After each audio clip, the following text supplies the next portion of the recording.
Welcome everybody to Get to Know Your Body's Aches and Pains.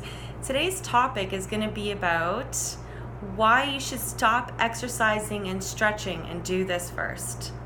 So there's been a lot of information out there about how, and even I've heard this from clients coming in before where they say, I know it's my fault, my body is damaged because I didn't exercise enough, I didn't stretch enough. But all that is about misinformation. It's a whole lot of BS. I'm trying not to swear here, but basically a lot of information that's put out there is not correct. There's some of it that is correct. So yes, as we learned in school and as there is public information out there, is that exercising and stretching is great for the body. Yes, it is. But you need to actually start looking at the muscle health first.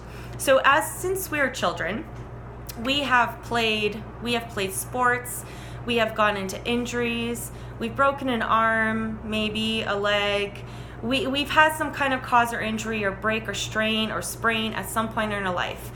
And these things, when these conditions happen, what happens is that there is adhesions, there's scar tissue, there's trigger points that have been formed, and they do not go away by regular massage.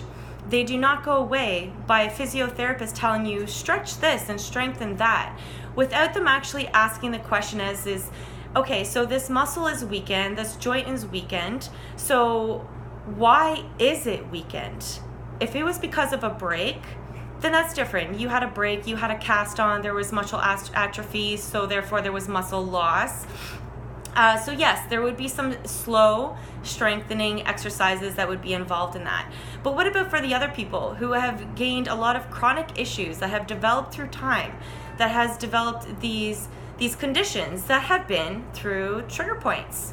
These trigger points are causing so much disastrous things that doctors don't even know about this.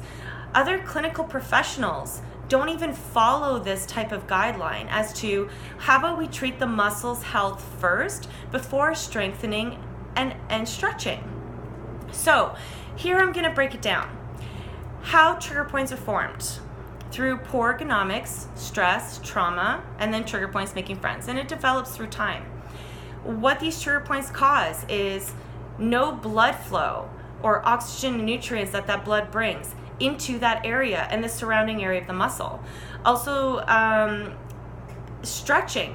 You cannot stretch out a trigger point. You cannot for the life of you. Now I'm going to get back to that in just a moment. Okay, so there's this thing where personal trainers and other people say online is that in order to build muscle, you need to tear the muscle down in order to build muscle strength. So this kind of confuses me here, because tearing the muscle down is tears. It's micro tears, which is trauma. Trauma equals trigger points. So basically what people are causing is a repetitive tearing of the muscle, which is causing it to be unhealthy and creating more trigger points and trauma into that area, creating the muscle to be healthy, unhealthy, ropey, knotty, tight, all of these things, but that apparently exercise is supposed to be causing good things for our body, improving our posture, making us strong. But with trigger points present, when there's no blood flow going in and oxygen nutrients, and metabolic waste and toxins get stored in those areas as well too, because they can't flow past through that contracted muscle fiber. So how is it that muscle mass can be attained if there's no blood flow going in? Cells require blood, oxygen, nutrients, and in a healthy state in order for it to grow. So it kind of baffles me about the fact that how people are talking about you need to tear the muscle fiber down to build it up. But meanwhile, what you're doing is actually tearing things down and creating more trigger points, creating more knots, creating more ropes. And I felt it. I felt it on personal trainers. I felt it on bodybuilders. I felt it on anyone else who exercises, who thinks that they're doing the right thing. And yes, they may feel better at the time. And then there's others who are actually feeling more pain than ever when they're exercising. Again, this is all due to trigger points. Trigger points are causing all of these problems. So now let's try to even things out here in regards to exercise, because I'm not going to say no exercise whatsoever. What I'm saying is that no resistance training should be done on muscles that are not healthy, because it's a complete waste of time. So what you should be doing in regards to how I create treatment plans is that when I realize that somebody has a lot of trigger points in an area, I tell them to take a break from that area. Basically what you want to do, and this is always a great thing, is cardio. Cardio, especially if you just want to lose weight, cardio and diet, okay? That's your go-to, cardio and diet. Cardio, what that does is that it forces the blood, basically the heart, to pump harder, to push the blood faster into areas of the body. So it is pumping that blood with oxygen, nutrients in different parts of the body, but it is never going to get into those areas of the knots. And now I know that people have hundreds of knots all over their body.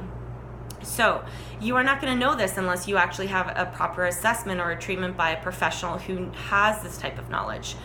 So basically is that in order to do strengthening, I'm just going to try to shorten this. In order to do strengthening and muscle mass and improve your posture and your lividity, is that you need to actually focus on the strength of your muscle first, the health of your muscle first. And again, this is going from physiotherapists and other practitioners who do not know much better. I'm sorry, but they're going by the books, just like I should have gone by the books, but I don't, because I decided to go deeper into research to make sure that you guys get the quality treatment.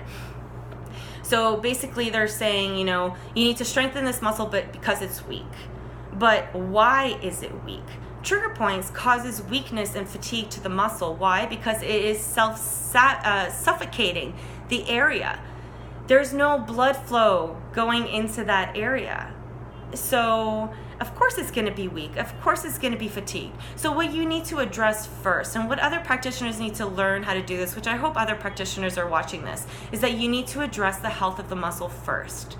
And actually remove the trigger points, get the muscles into a healthy state before you start giving exercises, strengthening and stretching exercises for somebody to do. Otherwise, you are completely wasting that person's money. I'm sorry, you are. So now let's get into stretching. So stretching, imagine two people are playing tug of war, and there is two ropes and the knot in the center, okay? So two people are playing tug of war, and they're pulling and pulling. What do you think is happening in that knot when you're pulling? It's getting tighter and tighter and tighter. And what do you think is happening surrounding that knot? The thread of the rope is starting to shred. Now imagine that being your muscle. Say, for example, your quadricep muscle, your thigh muscle. Say you have a knot in the center, or probably several, and you're trying to stretch that out, but you're feeling pain, which never again, don't stretch when there is pain. Do not exercise when there is pain. That's your body saying that it's not okay. So you're trying to stretch something like yoga or other things. You cannot stretch out a trigger point, okay? The only thing you do is that when you're stretching and you find that there is a tender spot, then you palpate that tender spot and you push down on it and treat the area.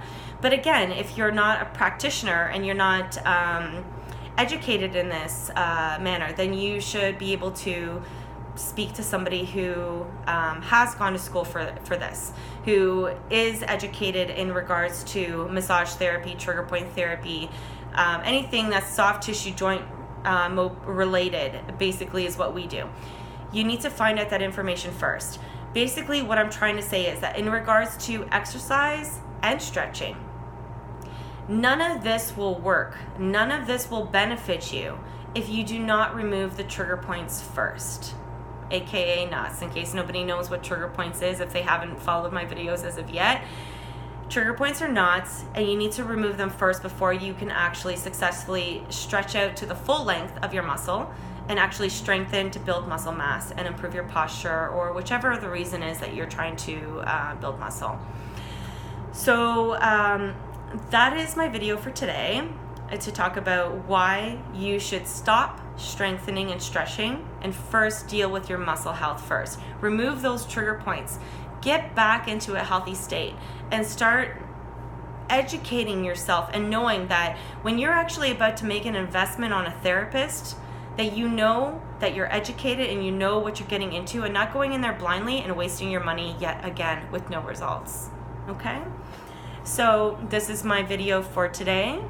I hope that you guys enjoyed this knowledge, and you can email me, or if through my Facebook, you can iMessage me. So email is emilewski26@hotmail.com. And you can also Facebook message me if you are already on my Facebook. And if you haven't seen my announcement, I am in Toronto, Canada. I just opened up my own practice.